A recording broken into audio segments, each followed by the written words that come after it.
Okay, recording has started. Welcome to the April 28th edition of the Manhattan GMAT Study Hall. Today's topic is inference and suggestion questions in reading comprehension.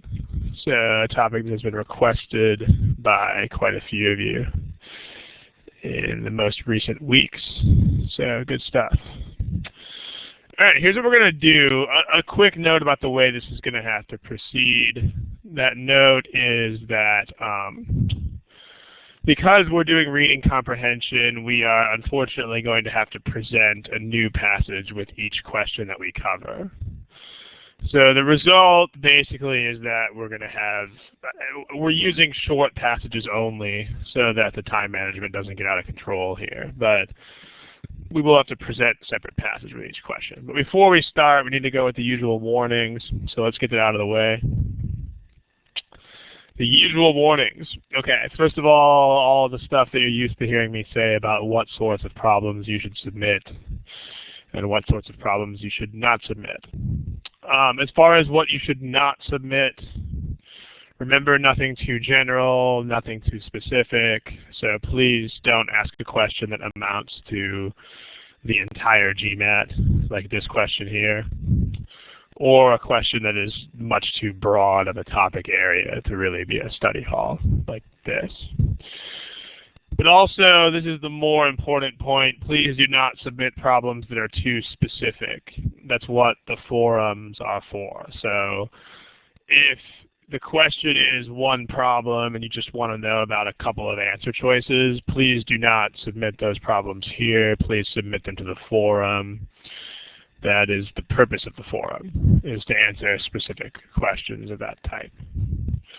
Finally, personal issues. If you're going to talk about your own scores or your study plan or the schools to which you want to apply, again, this is not the place. Remember that these recordings are watched by hundreds and in some cases thousands of people. So we really can't be talking about individual study plans and such here. Again, the forums have a folder dedicated to that sort of thing. It's called the General Questions folder. So please post this kind of stuff in the General Questions folder.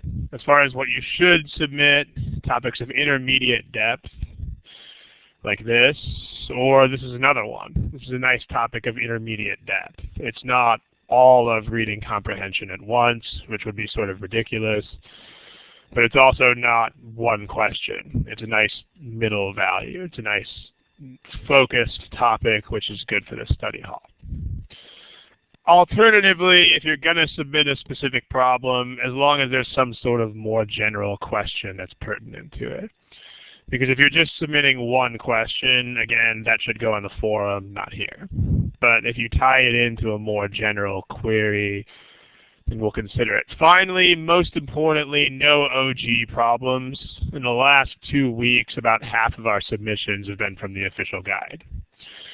So please do not submit problems from the official guide. We cannot use them. Anything that's a banned source on the forum is also a banned source here. We have the same rules for sources. So make sure you check out the list on the forum before you get started of what is a banned source and what is an allowed source.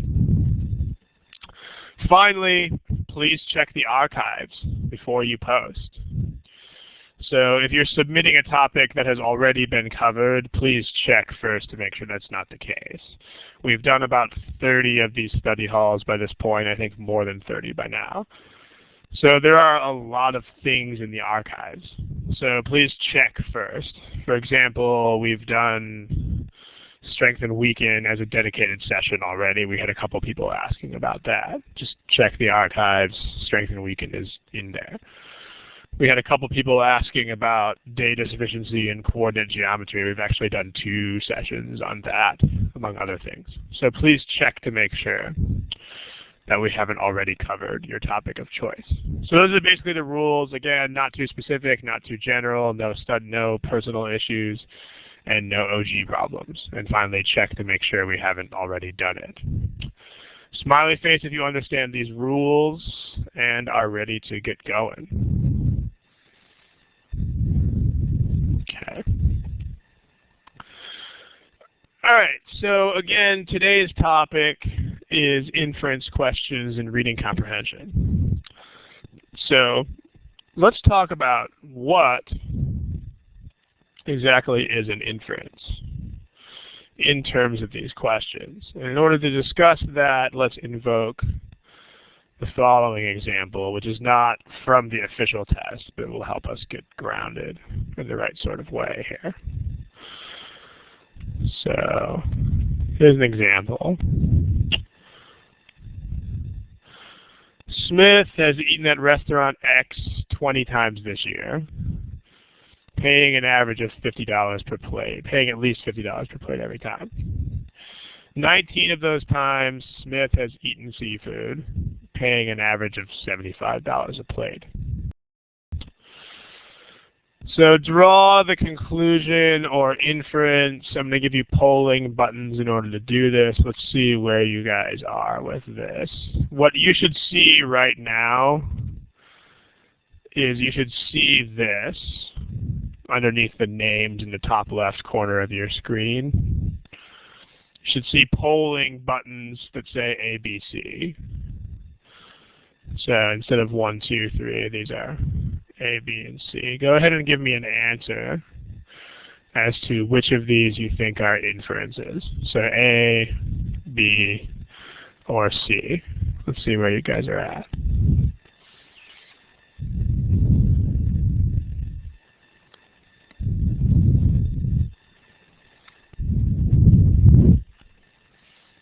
We've got votes from about half of you.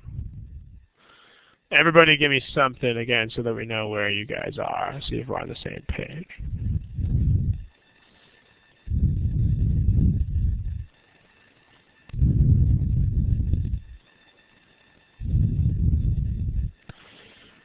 Okay, still waiting on a few people.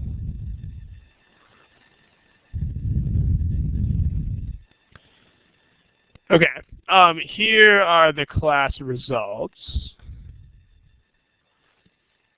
Remember, if you didn't vote and you're here, make sure you know the GMAT makes you vote on everything. So, okay, the class was very divided on this issue. We've got more or less comparable numbers of people voting for each of the 3 options. Then we had a few non-voters, as you can see. Let's talk about this. This is a type of question where you can't think like people think in the real world. There are question types whose point is to invoke real-world type thinking, and in fact which can't be solved by logic, such as strengthen, weaken, and so on. No, 3 is supposed to be either one of these 2. So 3 is what you'd vote for if you think you can conclude both of these. Okay. This is not, the thing you've got to know about inferences is that they don't mean what they do in the real world. So let's go back to this, let's take this question to the next page and let's talk about the 2 different approaches to this. The real world approach to this type of question means, like, in the real world, what do people mean by inference? Well, in the real world, the word inference generally signifies that you're making some sort of guess based on what's going on. So it usually means some sort of best guess or hunch based on the information at hand. So, like, in the real world, people would pick number 1. Because they would look at this information and say, wow, 19 times out of 20, that sounds a lot like Smith must like seafood. So, real world individuals in conversation would totally pick number 1. Because they would guess these things. They would say, wow, 19 out of 20 times, that probably means that Smith likes seafood. And $75 sounds like a lot, so it's probably a premium. On the other hand, if you take a rigorous approach, which is not the way people think in the real world, but if you take a rigorous approach that's based on actually trying to prove things, then you would look at number one and you would say, well, we don't really know these. We don't really know either of these things. Because we don't really know that Smith likes seafood. I mean, we know that Smith has eaten it a lot. But there are plenty of other possible explanations for that. For instance, this could be a religious thing. It could be a special diet. Maybe restaurant X only serves seafood except on special occasions. We don't know. So we don't know likes, and we also don't know premium, because premium means more than Smith pays for other food. So both of those, in terms of like actual rigorous logic, if you really get down to it, we don't know these things. They're both unknowns. On the other hand, number two, we can actually prove this statement. Because Smith has eaten at this place 20 times, and exactly 19 of those times were seafood. And so you can take those away. 20 minus 19 is not 0. So there must have been at least one non-seafood occasion. So, I mean, this is absolutely not the way that people think in the real world. But if you are taking a rigorous approach to this sort of thing, then you would conclude not number one, but yes, number two. And it turns out that's the way that inferences work on the GMAT. So we want just the second one of these and not the first one. So as a quick recap, the way that inferences work on the GMAT, the first and most important thing to note is that they do not work like real-world inferences. So when people say the word inference in the real world, that's generally a reference to making a guess, your best guess based on the situation at hand. But it's still a guess. I mean, Smith likes seafood at the end of the day is ultimately a guess based on the evidence in front of us here. We're not certain of that at all. Instead, what you have to do is you need to pick the answer that must be true given the information at hand. You're looking to pick a statement that must be true. Notice this is a very high bar. And so the question is, what kinds of statements are you going to get? And this is a very strict requirement. You can't have any additional assumptions or guesses. You can't guess that anything is true. And so what will usually happen is you will usually end up with an inference that is very close to what is already written in the passage. It's so close that in some cases it will be practically a restatement of what is already there. In some cases, inferences will almost be restatements of what is already there. For instance, I mean, you might even get so close where it's like if the passage says, I am shorter than my brother, then the inference is my brother is taller than I am. Like, some of them are that close. So this is what we're doing. How inferences work on the GMAT. You got to pick the statement that must be true, and you are not allowed to make additional assumptions.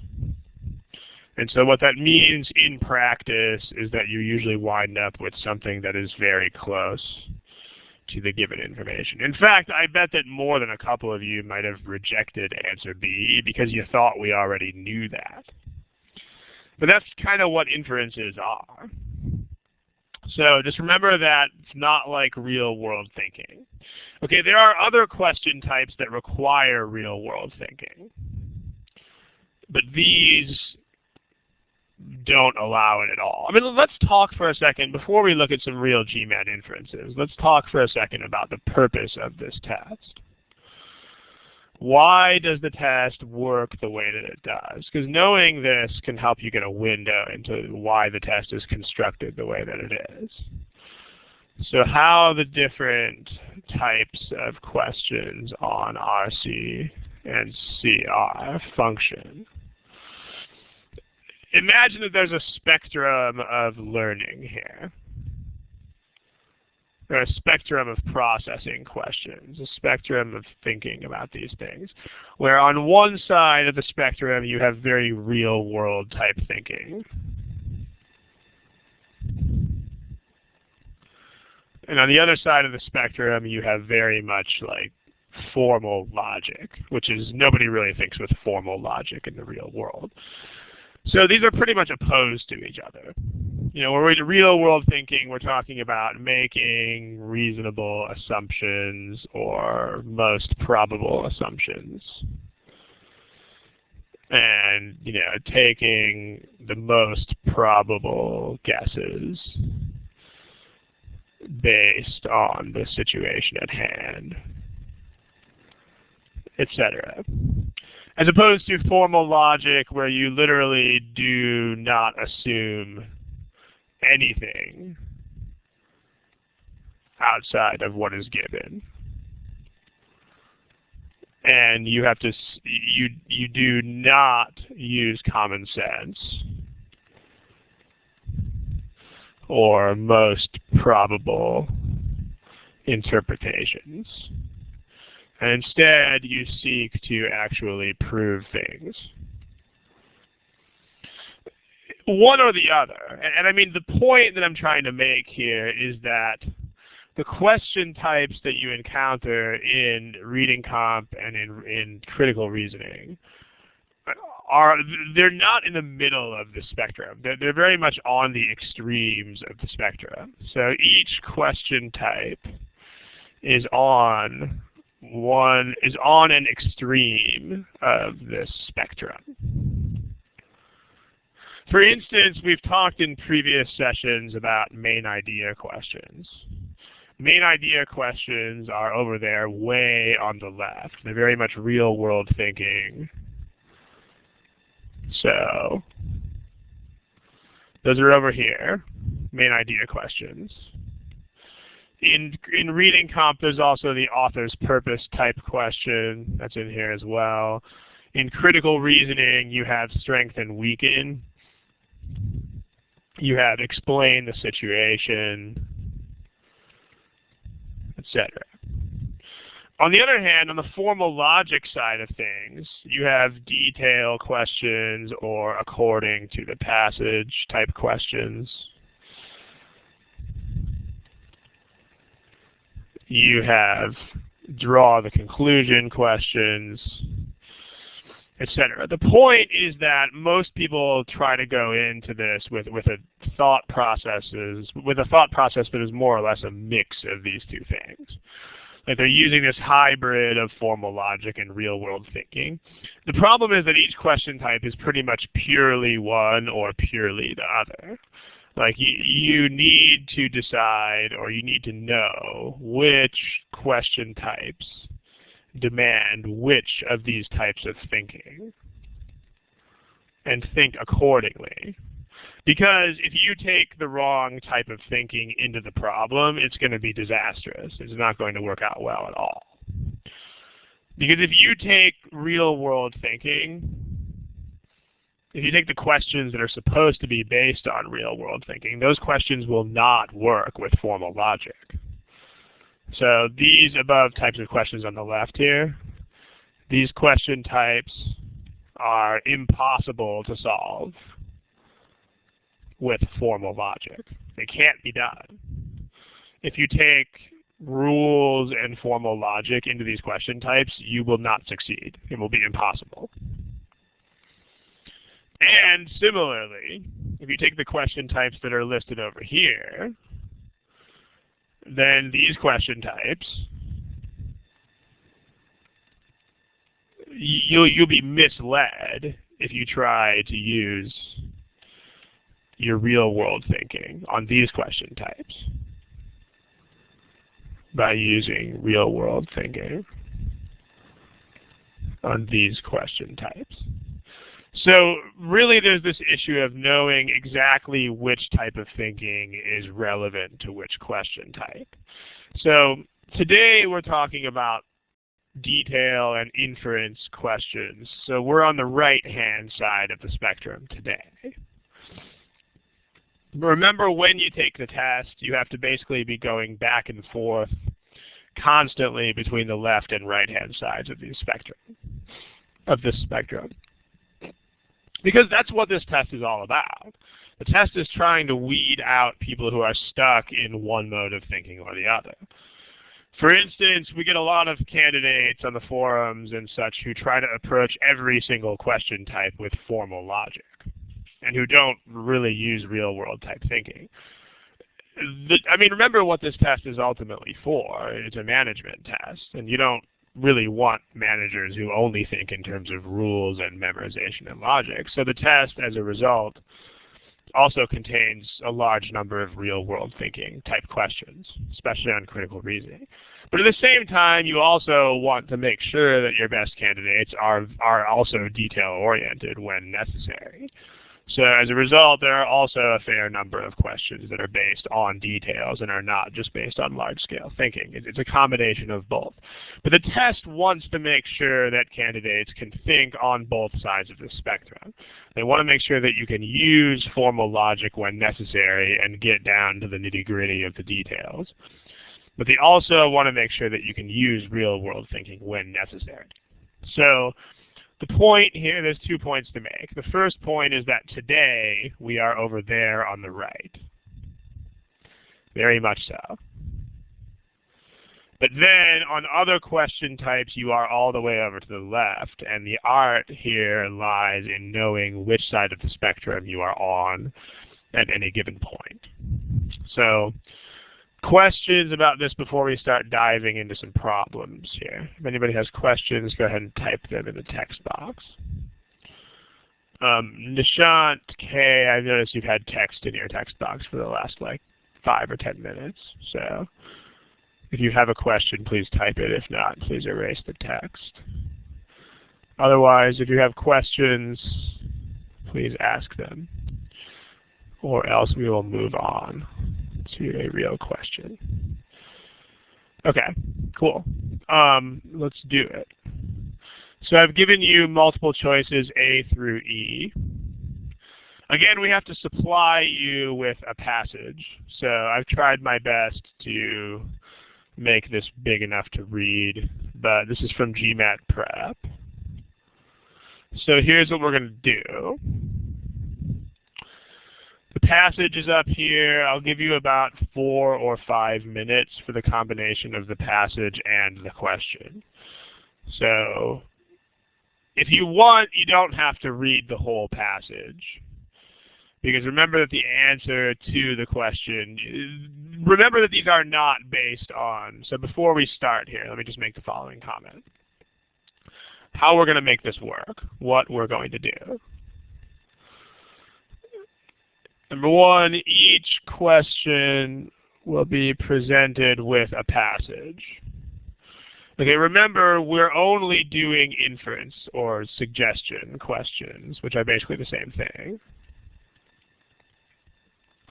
So you don't necessarily have to read the whole passage today, because we're not going to be testing the main idea or any sort of big picture. We're not doing big picture questions, such as main idea or organization, etc. So instead, if you want to just look for the information in the passage, go ahead. But I'll give you let's say 3 to 4 minutes per question, or until most people have answered. I mean, in other words, we're going to crowdsource here to a certain extent. Once, like, if we have everybody but 3 people have answered, then we'll kind of hurry up those last 3 people so that we can move on here. Gaurav says, can we read the question first and then move on to the passage during the test? During the test, it's not a good idea to do this. We're just talking about today. So in regard to this question, no. During the test, this is a bad idea. Because if you think about the strategy, I mean, the good strategy to use during the test, the good strategy during the test is you read the passage first, looking for main ideas, and we don't want to get too off track with this because today's point is inference questions, but just quickly, you look for main ideas, and then you note the placement of details, but don't worry about what the details are.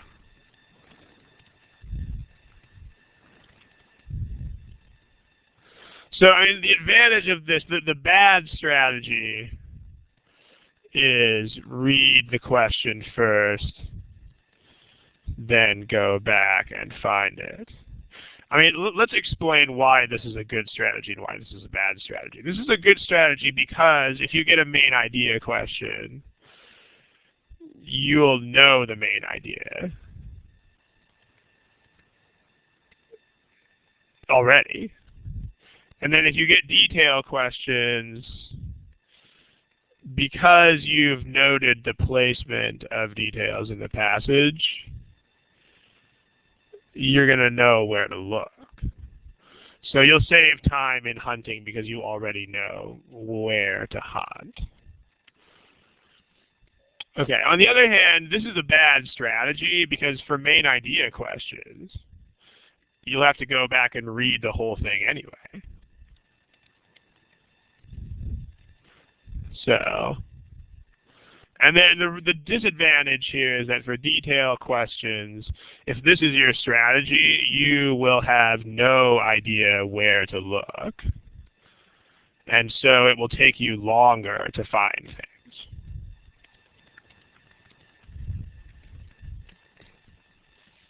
So, I mean, overall, reading the thing first is going to save you time because it's like having a table of contents. That's what we mean by noting placement. It's like making a table of contents in your head. And so that'll help you speed up the process of having to go back and find details. If you don't do that, you're literally, it's like having a brand new passage every time you have a question. In critical reasoning, it's different. In critical reasoning, you should always read the question first. Because in critical reasoning, the question tells you how you should be reading the passage in the first place. So in CR, reading the passage first is a very horrible idea. But here, you should be reading the passage first. So in any case, we're presenting each question with a passage, and then we'll give you 3 or 4 minutes. So let's move on to the first one. Again, quick comment on how to answer the questions. In the corner of your screen, you're going to see these buttons on the left-hand side. Please answer the questions with these buttons. Please do not answer the questions in the text box. Because that way, no one sees each other's answers until we call time. Okay, smiley face if you guys understand and are ready to move on to some questions. Smiley face icon. All right, here's the first one. Go for it. There's a timer.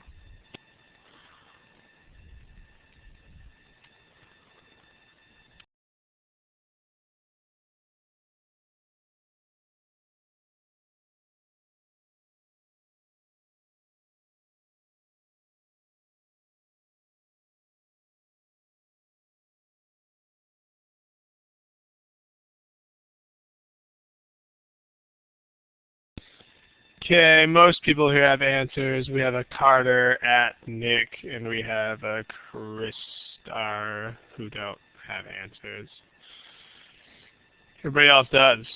So let's get that done.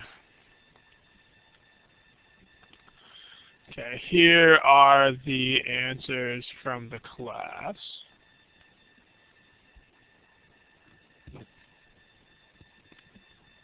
So we had a split here between B and C. Remember that you need to, remember what we're doing here. What we're doing here is we need to pick the answer that you can basically prove to be true with no additional assumptions. Must be true, no additional assumptions. And so usually you will wind up with something that is very, very close to what is already in the passage. So keep that in mind as we look here. They talk about, okay, where you're looking is socialists within the Russian women's movement and most bourgeois feminists believed. So you're looking for something about which these two groups agreed. So that's where we're going to find that over here is you've got the bourgeois feminists and social feminists. So here's the things on which they agree. The first is this one. They both regarded this as the means by which they might attain emancipation. They also recognize enormous difficulties with paid labor and motherhood. In fact, blah, blah, blah, blah, blah, blah, blah, blah. And then finally, they concurred in subordinating women's emancipation to what they considered the more important goal of liberating the population. So your correct answer should be basically equivalent to one of these. That's how these things work. So, and since these are separate facts, you're not really going to combine them in any meaningful way. So they're just going to have to pick one and make an inference based on it. So if you look, there are no choices that have to do with paid labor as the principal means, so that's out. There are no choices that have to do with combining labor and motherhood, so that's out. But there's this one. They concurred in subordinating women's emancipation to more important goals, which is basically exactly the same as this choice. More important goals should take precedence. So, again, notice how exactly this is close to what's written in the passage. It's almost, for all practical purposes, it's exactly the same thing. So this says that X is less important or subordinate to Y, where X is women's emancipation, women's rights, and Y is liberating the Russian population from oppression. And the inference is that Y is more important than X. That's how close we're talking here, people. That is how close you have to stay to the text in order to avoid making additional assumptions. If any of you rejected this because it's the same as what's already there, don't do that. That's how inference questions work. It's basically equivalent to what is already written there. So this says women's rights are less important than liberating the population. Larger aims. This is liberating the population is more important than women's rights. X is less than Y. Y is more than X. Smiley face if you see why that choice is correct. And especially smiley face if you note just how close we are here. We're basically repeating exactly what the passage says. As far as what's wrong with C, The problem with C is this. This is too definite. I mean, would ultimately bring about. There's no evidence in the passage to suggest that, I'm going to fix that typo in a second. There's no evidence to suggest that they actually were this optimistic. Because, I mean, they thought that this would bring about the liberation is they actually thought that this movement would achieve ultimate success, which there's no predictions in the passage at all about what these things would ultimately accomplish. So if you pick choice C, you're making a random assumption that they thought these things would actually succeed. Whereas, so this is an additional assumption. So you're not allowed to make additional assumptions. Okay, someone writes, I didn't get how B is correct. Please explain what you don't understand, because otherwise I'll just wind up repeating everything that I just said. So, okay, other questions also, please type in the text box. No one picked anything except B and C, really. So we will. So the word I didn't like in B was should. Well, they concurred in doing this. In other words, they think that this should be done. I mean, there are no additional assumptions here. I mean, you are like, I guess you're assuming that people are doing what they think they should do, but that's not really an additional assumption. I mean, if they agreed that they should do this, then they agree that it should be done. Those are basically equivalent. Last statement says, consider. Right, but that's what says more important.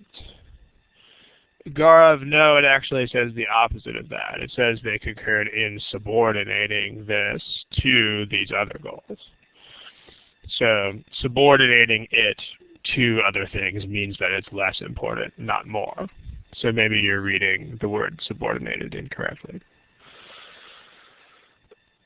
If X is subordinated to Y, then that means that X is less important. Okay, any other questions, please type in the text box. Otherwise, we will jump to another one of these wonderful things of wonderfulness. Okay, let's do it. Here's another one. Go for it. I'll clear out your answers, and I'll give you another block of time. Do it.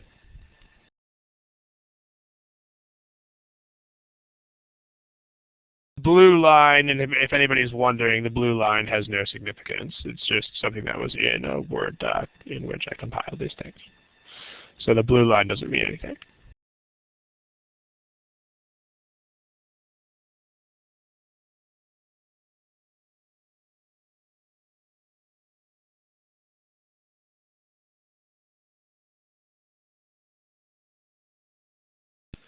Okay, let's wrap it up here in a second. We have about 3 people who haven't answered yet. We have a Sudanshu and VN, and that's all right now. So, okay, here are your statistics. The one non-answer is me and another person who is having technical difficulties. So let's kill the non-answer part. So majority of the class picked E this time. Very good. Let's take a look. So what's nice here is that you just have to find this, most existing maps of Native American lands. And you basically just have to find something. Again, what we're doing, find something that is basically equivalent to what is already there concerning existing maps. So most existing maps are reconstructions that are based largely on archaeology, oral reports, and evidence gathered from observers' accounts in letter diaries and official reports. Notice that this says many existing maps. That's just, a fair number of them, but that's not most. So you can ignore the part about many existing maps because the question says which one is true about most existing maps. And remember, it has to be thoroughly based on the information at hand. So if it just says many of them also did this, that's irrelevant. But here, most existing maps do this. So it's going to be some restatement of what's up there. So what's up there is basically they are secondhand. They're based on archaeology, so stuff that people dug up, or oral reports based on stuff that other people said, or based on what other people wrote and in their diaries and in government reports and such things. So in other words, they are not firsthand. Choice E. They are not based on firsthand observations, which is more or less an exact equivalent of the text that's written there in the blue part. They are largely from this secondhand source, that secondhand source, and that secondhand source. So therefore, they are not firsthand. Questions about this? Does anybody have questions about the other answer choices? If you do, then is this on the left end of the spectrum? No, it's not. I mean, here's our spectrum. All of these inference questions are going to be very much towards the right of our spectrum here. We're still talking about not assuming anything outside and not using common sense stuff. You're just proving things. Like if you look at the information at hand here, you're definitely not making any additional assumptions. Like this is basically a restatement of this. Like there's no real world reasoning in this question at all. It's basically just stating the same information in opposite ways. Like, most of this coffee comes from South America. Okay, most of this coffee does not come from North America. It's not a real world thinking type question. It's a very logical, rigorous type question. No, most is not the same as many. When they say many, usually the implication is not a majority. So if you say, like, many of this school's students get into Ivy League schools, that would usually mean that it's less than half, but it's still a fair number. So that's the usual understanding of when they say many of these. It is not a majority. Because the idea is that if it were a majority, then that would be made clear. They would actually say most. But the most important part of that is just that you don't need to get super quantitative with that. Like what you don't need and what you shouldn't worry about is like exact percentages for these things. Just make sure you know that many is a weaker statement than most. And that usually many is employed to specifically imply that it's not a majority. Okay. Looks like one other person is typing a question, and otherwise we will move on to something else. Well, I mean, in response to that, the text box says, you need to remember, that's what we said to you that you're doing here. The good strategy that you actually want to use during the test is to do that, to note the placement of details, but not worry about it. So when you read the passage, you would say, okay, here's where they're talking about most maps, and so you would just remember that. most existing maps, blah, blah, blah, blah, blah, blah. Okay, I'm just going to remember where I saw that. Maybe make a brief note. I mean, today, if you really want to, you can always just go looking for this phrase. I mean, suggests which of the following about most existing maps. I mean, when you do these today, you can always just go find that and then reason from there. But on test day, that's of course a very bad idea, because if you did that, you would have to go search through the passage as if it were brand new every single time. But today you can follow either of those approaches, whichever one. Because the point of today is not the locating part. It's the making sure you know how to reason through these questions part. Like making sure you know how they work and how they don't work. So there's really no difference with except questions, except that you need to find 4 that are like this and 1 that's not. But the form of reasoning is not any different. You just have to realize that 4 of the answer choices will do this and 1 won't. So the main order of business with those kinds of questions is not to get confused. But as long as you understand that you're looking for the one answer that doesn't do this, then you're fine. Okay, let's move on to another one. Let's look at, let's say,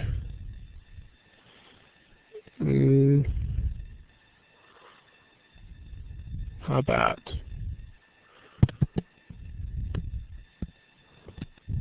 this right here? Okay, go for it. Here's your timer. Have fun.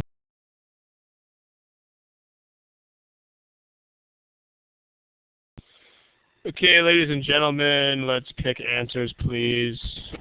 We have, let's see, Dinesh is still, then VN. We still need answers from you guys. So let's get something, please. The highlighted text, sorry, I wasn't looking at the window while you asked the question. The highlighted text is the boldface text right here. So the dominant view is up there. It should appear on your screen in text that is boldface relative to the rest of the text around it. Okay. It can be inferred. So here are the class statistics. We have a Dinesh who still hasn't answered yet. Make sure that you, again, we can't wait for one person, but we need to move on. Make sure you know that on the GMAT you have to answer the questions. So you don't have this option of not answering the questions. It'll be actually highlighted, but I made it in a Word doc by transcribing from GMAT Prep. So. But on the GMAT, it should actually show up as highlighted, yes. Okay. Here's the class answers. Most of you selected, not a majority, but the most popular answer was D, which is good. D is what we want. But let's take a look. Again, the point here that you've got to keep in mind, there are 2 points to keep in mind. So remember, you need to prove the statement. So as a result, it should be approximately equivalent to what's already written. Okay, the statement should be basically the same as what is already there. And then also, it should be localized, meaning you should not have to hunt all over the passage for stuff. So if they're talking about the dominant view in recent decades, then that's what they're talking about, and you should be able to find the relevant information in that close neighborhood of what they're talking about. Because, for instance, this passage does discuss a couple of other views that are not the dominant view. For example, you have another view claims that, so this stuff is irrelevant, and more recent field work has shown that this stuff is also irrelevant, because these things are not the highlighted view. So these two are not the view that you are asked to consider in this case. So remember that in addition to knowing how you have to think about these things, you also have to know that you also have to keep close track of what they're asking you about and what they're not asking you about. Because in this case, they're only asking a question about this dominant view. And so if you consider other views presented in the passage, that's a mistake. So the dominant view is that, and then also we're looking at the origin of the hunting territories. So where did they come from? Well, it says they were not found among Algonquians before contact with Europeans, but are the result of changes brought about by the European-Algonquian fur trade, in combination with factors such as ecological changes and consequent shifts in wildlife harvesting patterns. So what we've got here is this. They don't talk about shifts in wildlife harvesting in the choices, and they don't talk about ecological changes in the choices. So we're left with the European-Algonquian fur trade. In other words, contact with Europeans. So this is D. As usual, by this point, now you know what's going on. They're basically just saying, in other words, what is already stated up there. In this case, this is as usual, it's an almost exact restatement. This is almost an exact restatement of what is given up there. So, how do we choose between D and E? Well, D is correct and E is incorrect. Like, it never talks about non-Algonquian Indian tribes. It talks about trade with Europeans, and it's the only trade that it talks about. It doesn't, like, this whole thing of trade with non-Algonquian tribes is not there. It never talks about that. So that's how you make that decision. Okay, the text box says, how do we filter the information? Well, this is why we're making such a big deal of the fact that you are looking in a localized place for very specific information that is almost the same as what's already there. So if you think about it, yeah, there's a lot of information, but if you know what kind of information you're supposed to be looking for, then at the end of the day, it's not really that much information, because most of the stuff there has nothing to do with the current topic at hand. Like, for example, in this question, you're only talking about proponents of this view. So you're only looking up here in the first place because this is other views and this is other views. So this tells you exactly where you should be looking. And also, you know what you're looking about. You're looking at the origin of the territories. So you don't really have to deal with that much information if you know what you're looking for and where. Like, same thing in this last passage that we looked at before this one. Suggest which of the following about most existing maps of Native American lands. Well, there's only a small region where they talk about most existing maps. So if you catch on to the fact that that's what you're talking about, then even though there's a lot of information in the passage as a whole, there's very little information that deals specifically with this. So the answer to the issue of how to know where to look is just to be very specific about what the question is asking. If the question is asking a question about this view and this topic, then you need to look exactly where those things are at. So, and it's also, same issue with this other question in the text box about the rest of the passage. I mean, if you are in the part of the passage that talks about what the question is talking about, then you've found it. I mean, in other words, you don't really need to look elsewhere, because if you find it, you find it. So Okay, let's take a look at, does anybody else have any other questions about this one? If you do, type them in the text box. Otherwise, let's move on to another one. Okay, let's look at another one. How about this one?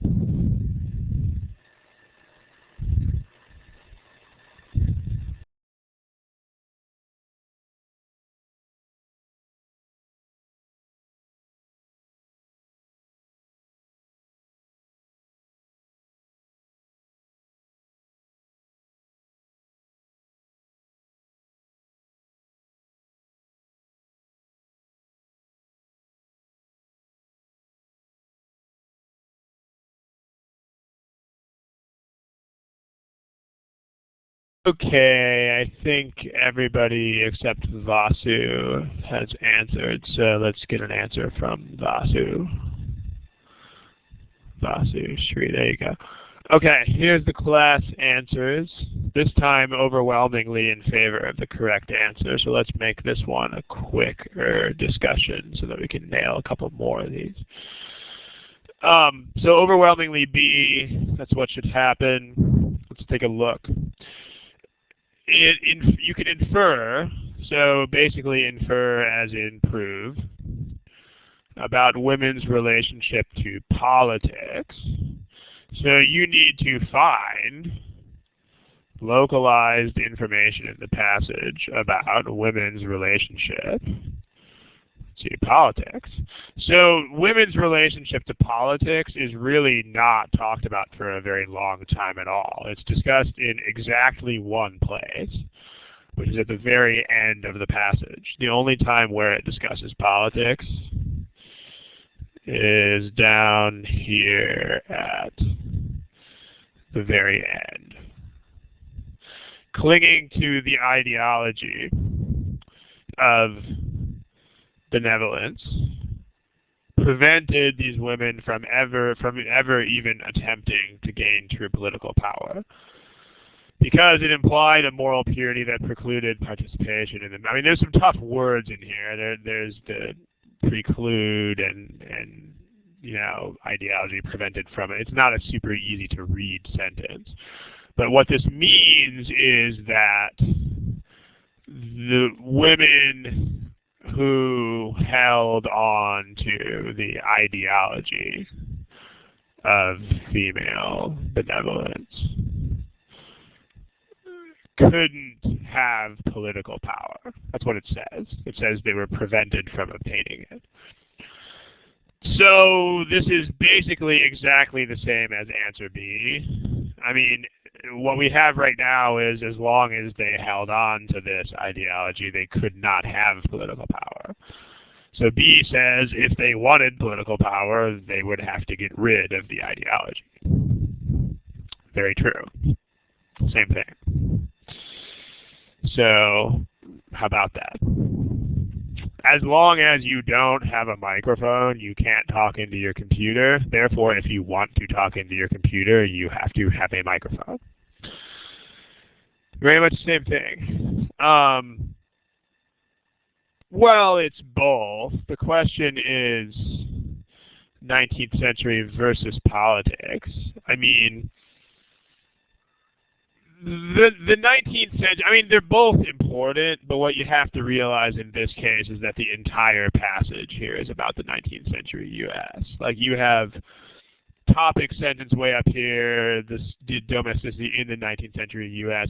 All of this is going on in the 19th century, because that's the context they give you up here, and there's no time changes in the passage, which means that the rest of the passage is also talking about this. So, I mean, yes, the 19th century is important, but the 19th century U.S. is the background for all of this stuff. Like, every single thing in this passage is in the 19th century United States.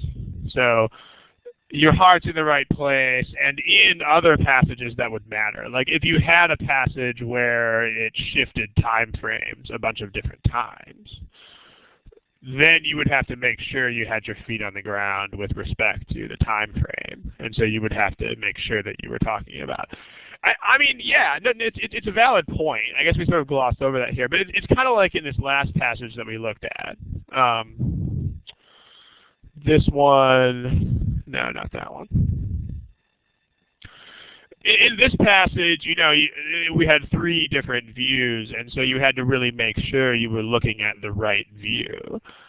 But in some other passage, you might have only one view discussed in the whole passage, and so then you wouldn't have to be as careful about that. So same thing here, you have to not be as careful with time frames here because there are no changes of time frame. So as a result, that's not as much of an issue as it could be. But at the same time, it certainly could be an issue. It just isn't in this case. Okay.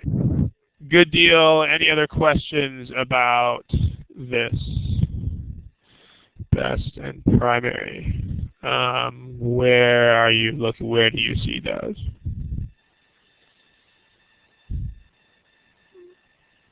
For choices. Well, choice A is not really justified in the passage at all. Like it doesn't talk about, the passage doesn't talk about how women would get political power. It just talks about what prevented them from getting it. So choice A is not in any way, shape, or form justified because the passage doesn't talk about that. And then choice C, the issue is not so much primary. It's choice C is saying that they actually did abandon this. It was the cause of their eventual abandonment, which the passage doesn't say that. So in choice C, you're basically just making up the fact that they actually did abandon this ideology.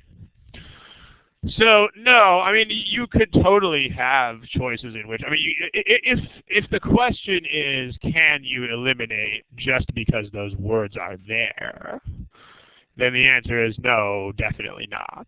I mean there are definitely choices to certain questions in which those words are entirely justified.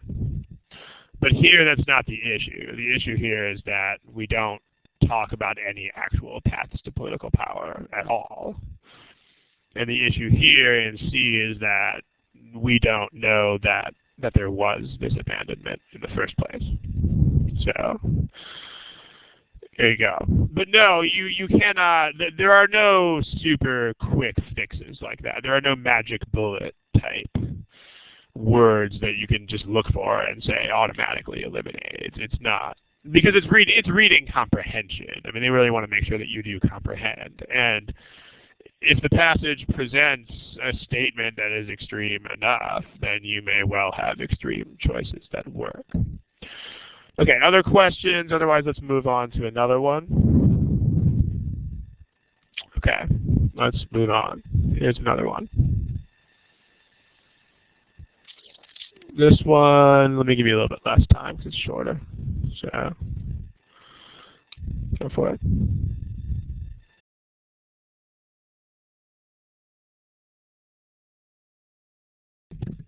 Okay, the stopwatch has run out, so we should be picking an answer here pretty soon. Let's see, we are waiting on Dinesh and Raj. And that's it. So, those 2 individuals. Let's pick something.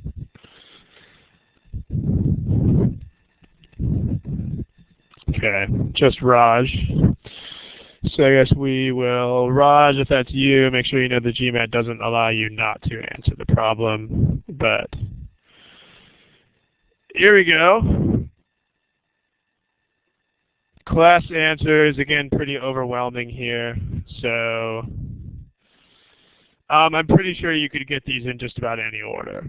So I think you may be slightly more likely to get main ideas first, but you should be prepared to get these in any order. Overwhelmingly A, storms that lend themselves to atmospheric measurements in general. So we need a statement about these kinds of storms in general. So where do they talk about storms that lend themselves to atmospheric measurements in general. So where do they do that? Well, they do it at the very, very beginning of the passage and then never again. Because the second paragraph is entirely about hurricanes and tornadoes. So what they talk about is, this is actually the only time they ever mention that, is in the very, very, very first sentence. So the rest of it is just about hurricanes and tornadoes, and so is irrelevant. In other words, this part here, hurricanes and tornadoes, for example, are blah, blah, blah, blah, blah, blah, blah. This information in green is not relevant because it's not about those storms in general. This information is only for hurricanes and tornadoes. Not for such storms as a general rule. So the stuff contained in the green part is irrelevant because it's one example of these things. But the thing that we do know about these is that they are the storms that are most studied by climate professionals. So if they are the ones that, wait for it, this is a breathtaking moment of genius here, guys. If they're the ones that are most studied, then they are more likely to be studied than other stuff. Just let that sink in. I mean, that's how close these inference questions are. Like, it's for all practical purposes, it is totally saying exactly what the passage says in slightly different words. Passage says my brother is taller than me. Inference says I'm shorter than my brother. So the real issue here is just knowing where to look. If you found C, then you're not looking in the right place. If you found C, you're looking at that single example. Okay, any questions about this? Type in the text box. If there are no questions, we might have the time to do another one. So let's see. Yes, it does. It applies to just hurricanes and tornadoes, which is why it's not the right answer, because it doesn't apply to those kinds of storms in general. Okay. Let's see if we can knock out one more of these.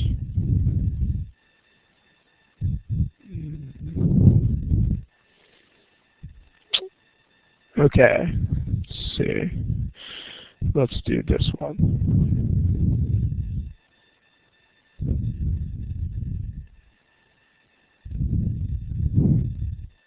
Go for it.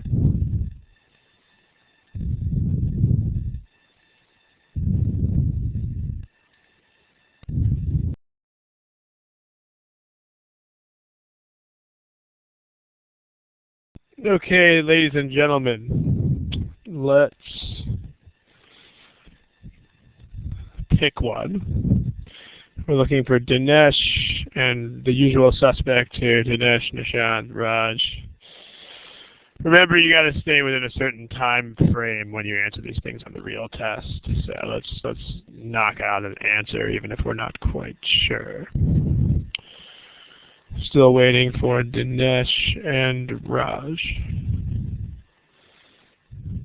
Remember, those were the last two people last time as well. So for those two individuals in particular, make sure you know that the test is it's a time pressure intensive test. So depending on what's going on, you're going to have to school yourself to pick things quickly. Which means if you're guessing, just guess. I mean, a random guess that's made after 30 seconds is not any better than a random guess that's made after 5 seconds. So, okay. There's a Raj who hasn't answered yet. Remember, Raj, make sure you answer these things on test day. Here's the results. Still very good. Majority correct. Let's take a look. The only time they talk about for-profit hospital managers in particular is that one place. So you're basically looking for something that is equivalent to what is written here. So they generally work independently of hospital owners and thus may not make maximum financial efficiency their highest priority.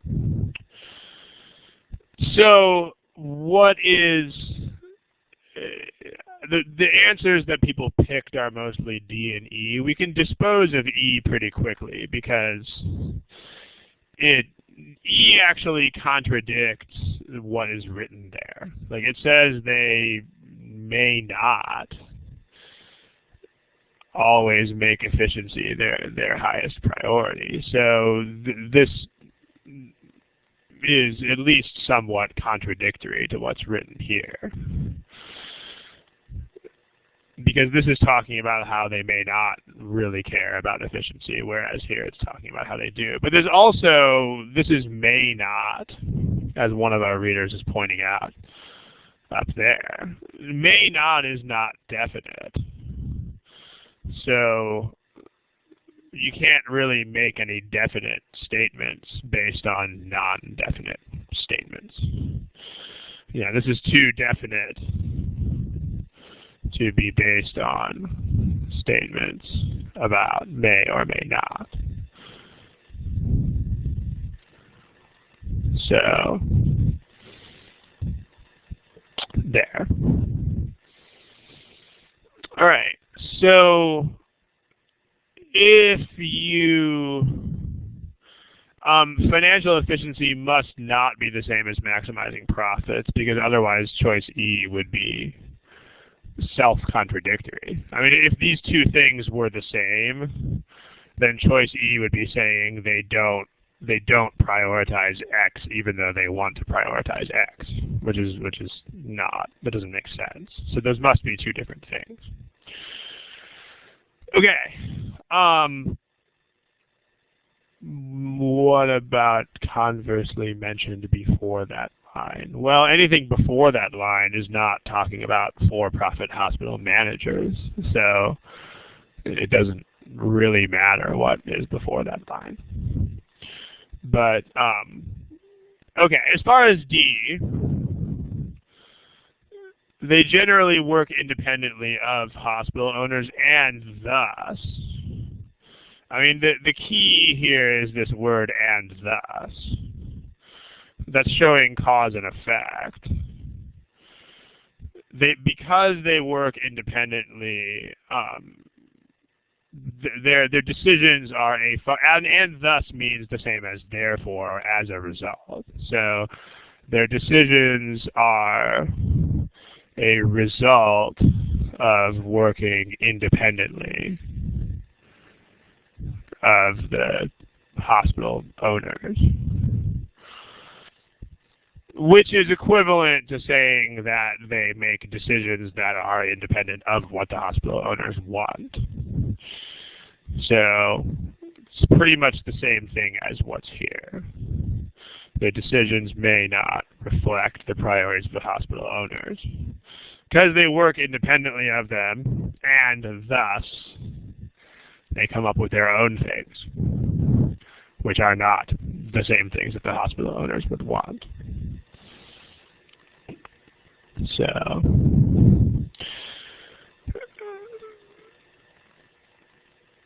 question, service priorities, hospitals.